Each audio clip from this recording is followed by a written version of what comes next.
Time reach 60% consolidation in 30 second. 30 सेकंदामध्ये 60% consolidation होऊन जातं आहे. म्हणजे नक्कीच हे प्रॅक्टिकल होत असेल. कळलं का?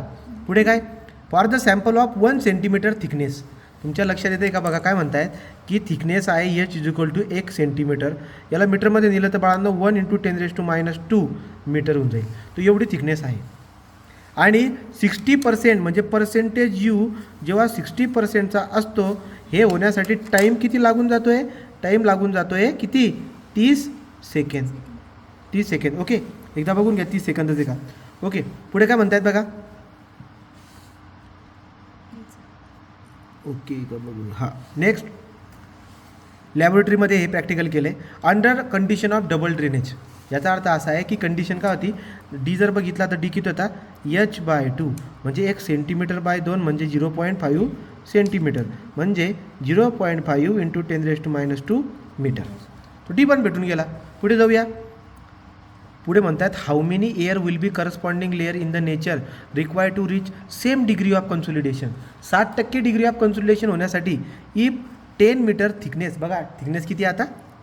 h = 10 म्हणजे 10 मीटर थिकनेस जर का तुम्ही घेतला आता तर डिग्री ऑफ कन्सोलिडेशन 60%च ठेवायचे तुम्हाला. तर आणि एका साईडने ड्रेन करून सांगायचे. तो किती टाईम लागेल? टाईम किती लागेल बघा. प्रश्न व्यवस्थित समजून घ्या.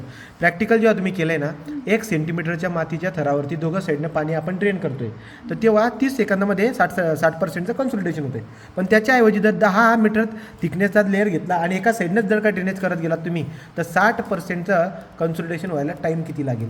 नाही समजलं का? नवीन सांगू का?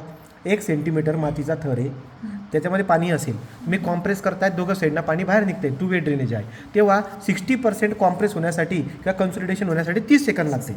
पण त्याच्याऐवजी 1 सेंटीमीटरचा थरच्या ऐवजी आता 10 मीटरचा मातीचा थर आहे आणि पाणी दोघं साईडने ड्रेन नाही होते, फक्त एका साईडने ड्रेन होते. तर 60% दबण्यासाठी किती टाईम लागेल? आलं का लक्षात? ओके, तर या गोष्टी आपल्याला बघायच्या आहेत.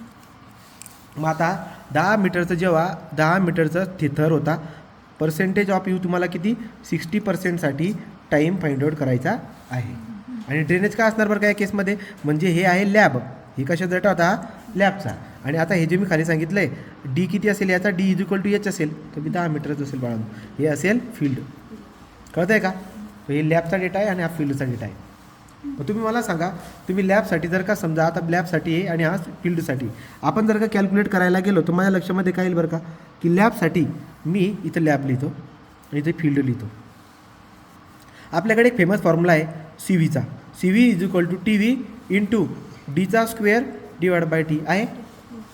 याचा अर्थ असा आहे की सर जर तुम्ही समजा विचार करायला गेलात तर माती बघा, तुम्ही जर विचार करायला गेलात तर कोइफिशियंट 60% कन्सोलिडेशन आहे प्रॅक्टिकलमध्ये पण आणि फील्डमध्ये पण 60%च कन्सोलिडेशन आहे. म्हणून TV इथे पण आणि इथे पण सेम राहणार. CV जो असतो तो CV तुमचा सेम राहील. का बरं सेम राहील?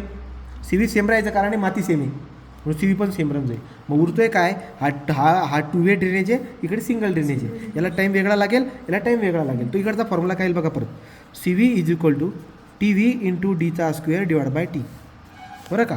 तर आपण जर बघायला गेलात तर लॅब आणि फील्ड या दोघांमध्ये जर तुम्ही प्रॅक्टिकल करताय तर CV आणि TV हे सेम राहतील.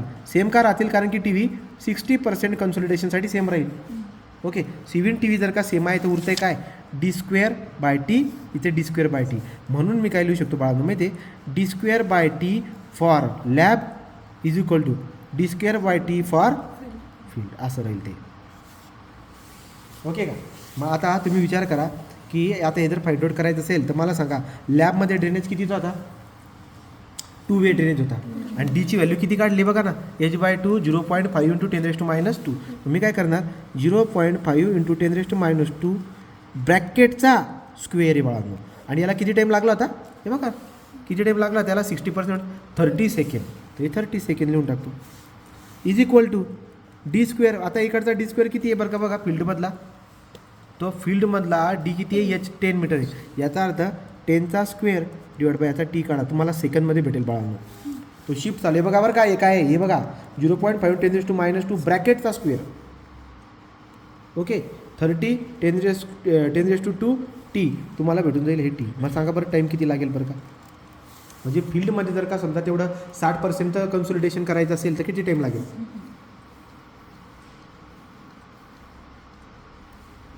किती लागते टाईम सांगा? तर बघा आपण आता हे कॅल्क्युलेट करून दाखवूया. हे कॅल्क्युलेट करून दाखवायचं आहे ऑन हा बघा हा जो सिम्बॉल आहे या कॅलचा खालचा आता आपला आपण 0.5 × 10⁻² ब्रॅकेटचा स्क्वेअर करायचा आहे. हे बघा ब्रॅकेट टाकून घेतलं इकडून तिकडून मध्ये किती 0.5 × 10⁻². या ब्रॅकेटचा आपल्याला काय करायचं आहे स्क्वेअर डिवाइड बाय खाली काय 30. पुढे गेलो आता बघा इथे इक्वलचं चिन्ह आहे. आपण कसं टाकणार अल्फा इक्वल आणि तर आपल्याकडे असा आपण हा चिन्ह टाकलं आहे मी 10 स्क्वेअर डिवाइड बाय टी टाकायचं आहे. 10चा स्क्वेअर डिवाइड बाय टी म्हणजे alpha x. Okay shift solve answer equal. याचा आन्सर आता किती येईल तोवर पाणी वगैरे पिऊन घ्या. तो आपल्याला फक्त आता इथं शून्य मोजायचे बघा. तो याला काय करायचं आहे बघा इक्वल करून ENG दाबा किती येतं आन्सर 120 × 10⁶ सेकंड. 120 × 10⁶ सेकंड आहेत. ओके आता एवढे सेकंड जर तुम्ही इथं थांबून गेले तरी चालेल पण कन्सोलिडेशन जनरली दिवसात दाखवा महिन्यात दाखवा वर्षात दाखवा. मग आपण काय करूया आपण समजा दिवसामध्ये दाखवण्याचा ट्राय करू. मग कसं करणार मी is equal to 120 × 10⁶ divide by okay.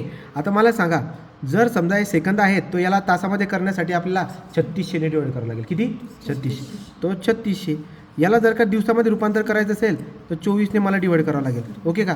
आणि जर मला परत महिन्यात करायचं असेल तर ×30 करावं लागेल आणि वर्षात करावं लागेल तर ×12 करावं लागेल. आलं का लक्षामध्ये. तो तुमच्या हातात आहे ते आता कशात करायचे. वर्षात करायचं असेल तो काय करणार बरं काय बघा 20 दिवसापर्यंत आलो ना मी. आता इंटू जर का 365 करून टाकलं बाळांनो तर कशात भेटेल तुम्हाला डायरेक्ट वर्षात भेटेल. मग करा 3600 म्हणजे तास. हे बघा तो आन्सर जे आलेला आहे डिवाइड बाय काय करायचं तुम्हाला आन्सर डिवाइड बाय काय आहे सांगा बरं का बाळांनो 3600 × 24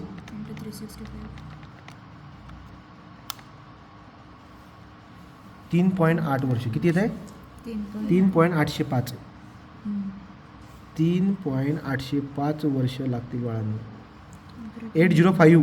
3.805 आन्सर. ओके